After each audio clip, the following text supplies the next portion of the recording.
Organise کرنے والوں کا کہ انہوں نے مجھے نہ صرف مدعو کیا بلکہ پاکستان کی دو ایسی شخصیات جن کے ساتھ ویسے ہی بیٹھنا اور بات کرنا جو ہے وہ خوش نصیبی ہے، تو مجھے اس کا بھی موقع ملا. آپ سب کا بہت بہت شکریہ، آپ آئے اور آف کورس آپ ان کو ہی سننا چاہتے ہیں، لیکن سیشن کے ابتدا میں ویسے ہی کچھ ابتدائی کلمات کے طور پہ عام طور پہ ہمارا یہی تصور ہے کہ انسان جب اس دنیا میں آتا ہے تو وہ کچھ چیزیں تو اپنے ساتھ ہی لے کر آتا ہے، کچھ فیلنگز، کچھ ایموشنز ہمارے باڈی کا، ہمارے ڈی این اے کا حصہ ہے. جیسے ہمیں پتہ ہے کہ بچہ جب پیدا ہوتا ہے تو اسے ہنسنا آتا ہے، اسے رونا آتا ہے، وہ ڈرتا بھی ہے، وہ خوش بھی ہوتا ہے، وہ سرنڈر بھی کرتا ہے، وہ غصہ بھی کرتا ہے. یہ تمام چیزیں ہماری ذات کا حصہ ہوتی ہیں، لیکن ہنسنا کس بات پہ ہے، غصہ کس بات پہ کرنا ہے، کہاں خوش ہونا ہے، کہاں سرنڈر کرنا ہے، یہ تربیت کہاں ہوگی؟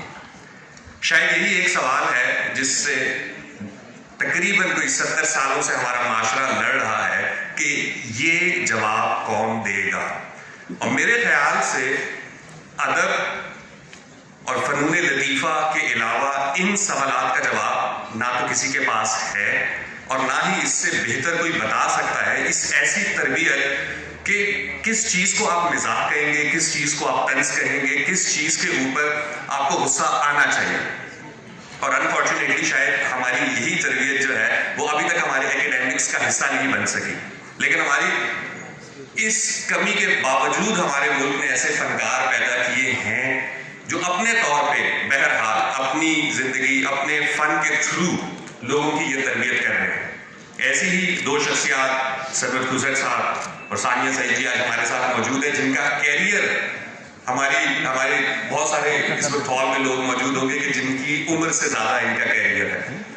تو میں سب سے پہلے سرور صاحب ہمیں فلمز، ڈراماز، ایکٹنگ ہم انہیں دیکھ چکے ہیں، لیکن ان کی ایک ذاتی رائے کہ کیا اس وقت ہمارے معاشرے میں لوگوں کو ان کویسچنز کے اوپر بہتر طور پہ تربیت دی جا رہی ہے، نہیں دی جا رہی، تو کیوں نہیں دی جا رہی؟ کیا ہمارا سینما، کیا ہمارا ادب ان چیزوں کی عکاسی کر رہا ہے؟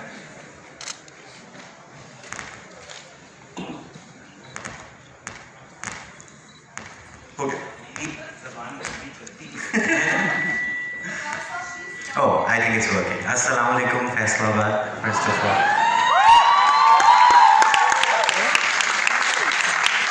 میں نے سوچا شاید یہاں کا مائک بھی زبان بندی پہ ہی مسلط کر دیا گیا ہے، اس پہ ذمہ داری کہ زبان بند کی جائے.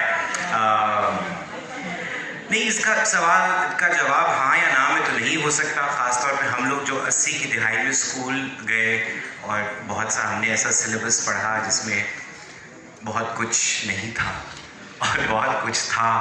تو ہم لوگوں کا سیلف سینسر اتنا زیادہ لگا ہوا ہے کہ میرا خیال ہے ہماری رائے تو ویسے ہی بہت کالرڈ ہے. لیکن مجھے لگتا ہے کہ اب ایک اچھا پہلو یہ بھی ہے کہ کچھ آزادی کا ایک احساس یا ایلوژن ضرور کریٹ ہوتی ہے کہ ایک ایسی انوائرمنٹ ہے جہاں سب کے پاس کچھ حد تک اختیار ہے کہ وہ جو کچھ کہنا چاہتے ہیں وہ کہتے ہیں.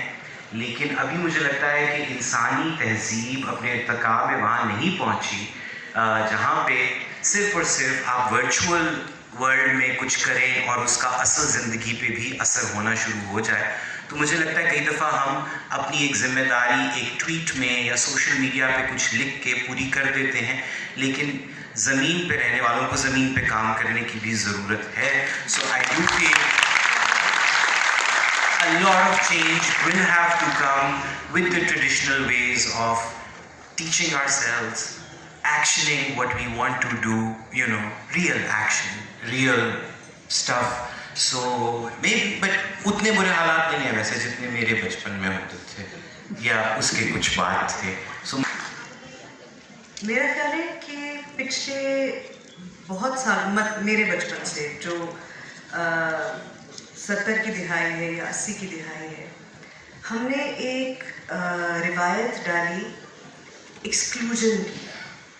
ہم ایکسکلوڈ کرتے ہیں اپنے آپ کو بہتر ثابت کرنے کے لیے، ہم دوسرے کو ایکسکلوڈ کرتے ہیں.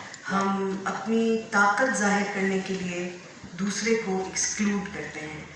ہم کسی طرح کی بھی مختلف روش، سوچ، خیال، شکل، عقل، بال، آنکھ، قد، ہر چیز کو ایکسکلوڈ کرتے ہیں تاکہ ہم اپنے آپ کو زیادہ مضبوط، بہتر، طاقتور، خود اپنے آپ کو سمجھ سکیں. اور یہ بہت خطرناک عمل ہے. کسی اور کے لیے تو جو ہے سو ہے، لیکن خود اپنے لیے اتنا خطرناک عمل ہے، کیونکہ اس سے دھیرے دھیرے آپ تنہائی کا اور آئسولیشن کا شکار ہوتے ہیں. یہاں بس صرف اسی کو پہچانتے ہیں. اس لیے ضروری ہے کہ معاشی طور پہ ہم زیادہ سے زیادہ مختلف خیالات، رویوں اور اس سے پیدا ہونے والی مختلف روشوں کے ساتھ رہیں، ان کو برتیں، ان کے بارے میں بات کریں. ٹھیک لگتی ہیں، غلط لگتی ہیں، قبول کرنی ہے، نہیں کرنی ہے. یہ ایک مسلسل عمل ہے، یہ کبھی رکنا نہیں چاہیے. اور ہمارے ہاں بار بار اس پہ قدغن لگائی جاتی ہے الگ الگ طریقے سے. جب صرف کتابیں لکھی جاتی تھیں تو کتابوں پہ لگائی جاتی تھی. جب صرف شاعری ہوتی تھی تو شاعروں کو جیل میں ڈال دیتے تھے. صحافی تھے، صحاف خیر وہ تو ابھی بھی بیچارے پتہ نہیں جیل میں بھی ہوتے کہاں ہوتے. تو یہ کوئی نئی بات نہیں ہے کہ ہم معاشرے کی تربیت اوور آل کیا کرنا چاہتے ہیں. ایک سوال ہے جو ایک مسلسل سوال ہے اور چلتا رہنا چاہیے. یہ وقت کے ساتھ تبدیل ہوگا، لیکن جو اس کے ایجنٹس ہیں ان کو روکنے کا مقصد صرف یہ ہوتا ہے کہ یہ تبدیلی، یہ بہتری، یہ تربیت نہ ہو پائے.